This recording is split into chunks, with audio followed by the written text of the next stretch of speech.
और बलिनो से रिलेटेड यार बहुत सारे भाइयों के क्वेश्चन आ रहे थे कि बलिनो का कौन सा वेरिएंट हमें खरीदना चाहिए 2025 में। इस वीडियो में ना मैं आपको सब में डिफरेंस बता दूंगा कि कौन से वेरिएंट में क्या आपको अलग चीज मिलती है। तो इसीलिए ये वाला वेरिएंट भी ठीक ठाक है, लेकिन जो टॉप मॉडल है अल्फा वाला, ये तो मेरे को बिल्कुल भी वैल्यू फॉर मनी नहीं लगा।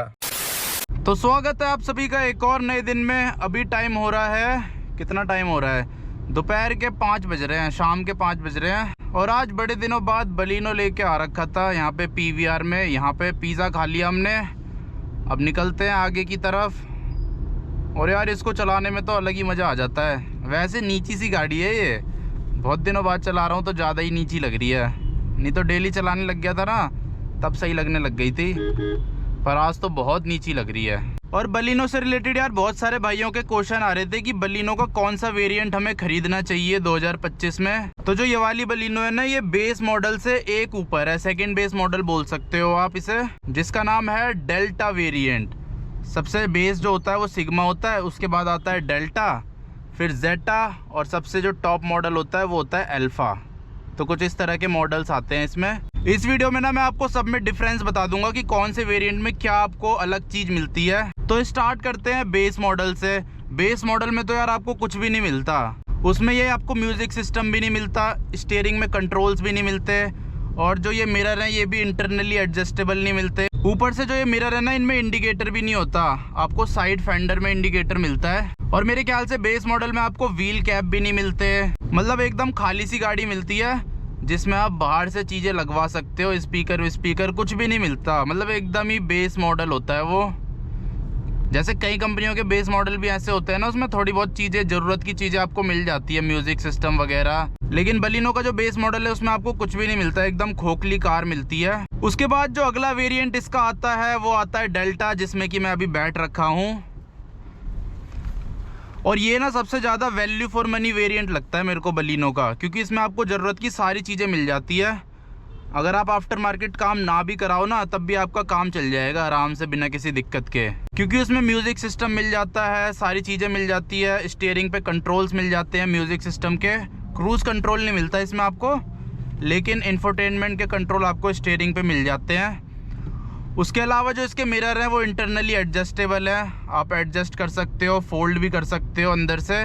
लेकिन हाँ, चाबी से फोल्ड नहीं होते, ये ऑटो फोल्ड नहीं है, लेकिन आप इंटरनली एडजस्ट कर सकते हो। और ऊपर से इसके ORVM में आपको इंडिकेटर भी मिल जाता है, जो कि देखने में बढ़िया सा लगता है। और चारों इसमें आपको पावर विंडोज मिल जाती है। लाइट आपको हेलोजन मिलती है इसमें, बेस मॉडल में भी हेलोजन मिलती है, इसमें भी हेलोजन ही मिलती है।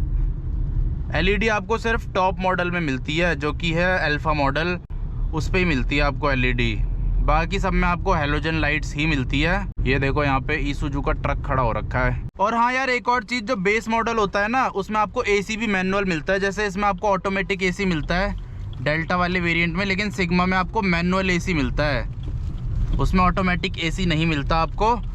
और पीछे पार्किंग सेंसर मिलते हैं, कैमरा नहीं मिलता, वो इसमें भी सेम ही है, इसमें भी पीछे आपको सेंसर मिलते हैं, कैमरा नहीं मिलता। वैसे देखा जाए तो यार बहुत सारे डिफरेंस हैं। अगर बेस मॉडल सिग्मा को आप उससे कंपेयर करोगे, डेल्टा से, इस वाले वेरिएंट से कंपेयर करोगे, और प्राइस डिफरेंस 50,000 रुपये का है, तो मेरे हिसाब से तो यार 50,000 रुपये वर्थ है इसे खरीदना।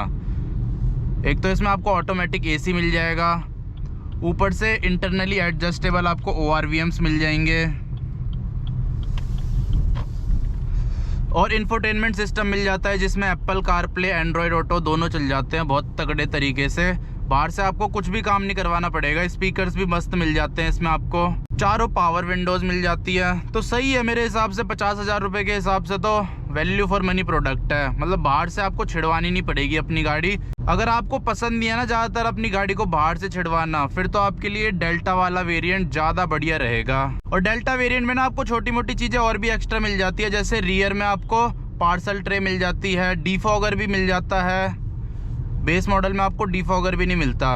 उसके अलावा व्हील कवर मिल जाते हैं, व्हील कैप्स। तो ये छोटी मोटी चीज़ें भी आपको एक्स्ट्रा मिल जाती है इस वाले वेरिएंट में, डेल्टा वाले वेरिएंट में। और इसमें आपको CNG ऑप्शन भी मिल जाता है। जो बेस मॉडल होता है सिग्मा वाला, उसमें CNG ऑप्शन नहीं मिलता, सेकंड बेस से CNG ऑप्शन शुरू होता है। और जो ये डेल्टा वाला वेरिएंट है, इसमें आपको ऑटोमेटिक भी मिल जाता है, लेकिन सिग्मा वाले में नहीं मिलता ऑटोमेटिक।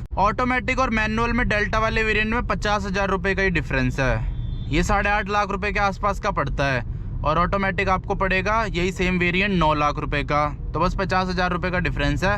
अब बढ़ते हैं यार जेटा वाले वेरिएंट पे जो कि डेल्टा के ऊपर आता है, सेकंड टॉप मॉडल भी बोल सकते हो इसे आप। तो इसमें आपको पता है क्या क्या चीज़ें एक्स्ट्रा मिलती है। पहली चीज़ तो इसमें जो ये स्क्रीन है बड़ी मिलती है, इसमें थोड़ी छोटी स्क्रीन मिलती है डेल्टा में, लेकिन अगर आप जेटा वाले वेरिएंट में जाते हो तो आपको थोड़ी और बड़ी स्क्रीन मिल जाती है। उसके साथ साथ आपको रिवर्स पार्किंग सेंसर के साथ ना कैमरा भी मिल जाता है जो कि इसमें नहीं आता। और तीसरी सबसे तगड़ी चीज़, जेटा वाले वेरिएंट में आपको पुश स्टार्ट बटन मिल जाता है, मतलब कीलेस एंट्री वाला फीचर मिल जाता है जो कि इस वाले वेरिएंट में नहीं मिलता। अगली चीज़ आपको अलॉय व्हील्स मिल जाते हैं जो कि बहुत ज़्यादा तगड़ी चीज़ है। मतलब अगर आप जेटा वेरिएंट लेते हो तो वो भी वैल्यू फॉर मनी है, जितने फीचर वो दे रहे हैं उसके हिसाब से। अगर आपको अलॉय व्हील चाहिए ही तो फिर तो आपको जेटा वाला वेरिएंट ही लेना पड़ेगा, क्योंकि जेटा से ही अलॉय व्हील्स स्टार्ट होते हैं। और जेटा में आपको रियर वाइपर भी मिल जाता है डिफॉगर के साथ। इसमें डिफॉगर है लेकिन वाइपर नहीं है पीछे, लेकिन जेटा में आपको डिफॉगर के साथ वाइपर भी मिल जाता है पीछे। अगली चीज, जो जेटा वाला वेरिएंट है ना, उसमें जो ड्राइवर सीट है उसकी आप हाइट भी एडजस्ट कर सकते हो और आगे पीछे भी कर सकते हो। इस वाले में सिर्फ आप आगे पीछे कर सकते हो, हाइट आप एडजस्ट नहीं कर सकते, हाइट सेम ही रहेगी। लेकिन जो जेटा वाला वेरिएंट है ना, उसमें आप हाइट भी ऊपर नीचे कर सकते हो, तो ये उसमें एक्स्ट्रा फीचर है। अब बढ़ते हैं टॉप मॉडल की तरफ कि अगर आप टॉप मॉडल लेते हो तो उसमें आपको क्या क्या फीचर्स एक्स्ट्रा मिल जाते हैं। टॉप जो वेरिएंट है उसका नाम है अल्फा। तो अगर आप अल्फा वाला वेरिएंट लेते हो ना, सबसे पहली चीज़ उसमें आपको 360 डिग्री कैमरा मिल जाता है। मतलब जो ये सारे फीचर्स मिलते हैं ये तो मिलते ही हैं, जो जेटा तक फीचर है ना वो सारे तो मिलेंगे ही, उससे एक्स्ट्रा आपको 360 डिग्री कैमरा मिल जाएगा। दूसरी चीज़ आपको हेड्स अप डिस्प्ले मिल जाएगी जो कि यहाँ पे आपको दिखेगी। वैसे ये जो दो फीचर है ना, ये इतने ज़्यादा मेरे को काम के लगते नहीं है, मतलब इनके बिना भी ज़िंदगी चल जाएगी आपकी आराम से बिना किसी दिक्कत के।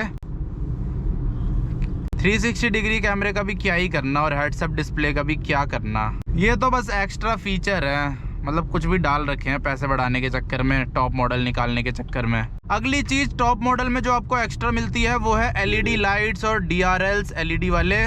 अगली चीज यार जो आपको टॉप मॉडल में मिलती है ना, वो ये है कि ऑटो फोल्ड आपको ORVM मिल जाते हैं। जैसे ये चाबी है ना, चाबी से ही जैसे आप लॉक करोगे ये भी फोल्ड हो जाएंगे अपने आप। वैसे तो इसमें भी हो जाएंगे, एक रिले लगती है, पर वही है उसमें आपको स्टॉक मिल जाता है। उसके अलावा जो ये ग्लास है ये आपको UV कट वाले मिल जाते हैं, थोड़े ग्रीन ग्रीन से दिखते हैं, तो उसमें ना अंदर विजिबिलिटी कम हो जाती है, मतलब बाहर से अंदर का इतना दिखता नहीं है। ये शायद क्लियर वाले होंगे। अगर आप टॉप मॉडल लेते हो तो आपको UV कट वाले ग्लास मिल जाएंगे चारों तरफ। मेरे ख्याल से वो साइड साइड में ही होते हैं, फ्रंट में तो आपको क्लियर ही मिलता है। और अगला डिफरेंस ये होता है कि आपको लेदर रैप्ड स्टीयरिंग व्हील मिल जाता है। जैसे इसका स्टीयरिंग व्हील में ना कुछ भी रैप नहीं हुआ, ये देख रहे हो एकदम प्लास्टिक है, तो जिसकी वजह से ऐसे घुमाने में ना एक हाथ से फिसलता है। वैसे तो बाहर से लग जाता है, रैप हो जाता है बाहर से लेदर रैप, लेकिन अगर आप टॉप मॉडल लेते हो तो आपको कंपनी फिटेड रैप मिल जाता है। वैसे तो लोग टॉप मॉडल लेने के बाद भी बाहर से रैप करवाते हैं, तो इसलिए इस चीज़ का भी इतना फ़ायदा नहीं है, ये तो बाहर से हो जाता है काम। तो बस ना यही चीज़ आपको टॉप मॉडल में एक्स्ट्रा मिलती है, जो कि मेरे हिसाब से इतनी ज़्यादा वर्थ नहीं है, इनके बिना भी काम चल जाएगा बढ़िया।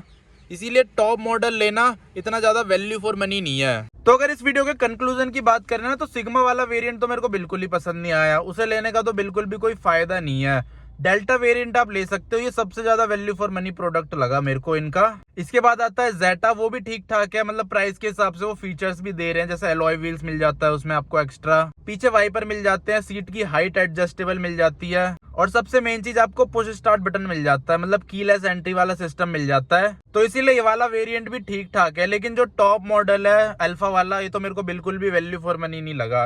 बाकी इस हिसाब से आप डिसीजन ले सकते हो कि आपको कौन सा लेना चाहिए। सबके मैंने जो डिफरेंस है वो बता ही दिए हैं, लगभग थोड़े बहुत रह गए होंगे, पर जो मेन डिफरेंस है वो तो मैंने बता ही दिए हैं। तो आई होप आपको पता चल गया होगा कि आपको बलिनो का कौन सा वेरिएंट खरीदना चाहिए 2025 में। तो बस इस वीडियो को यहीं पे एंड करते हैं, मिलता हूँ आपसे कल अगली वीडियो में। जय हिंद।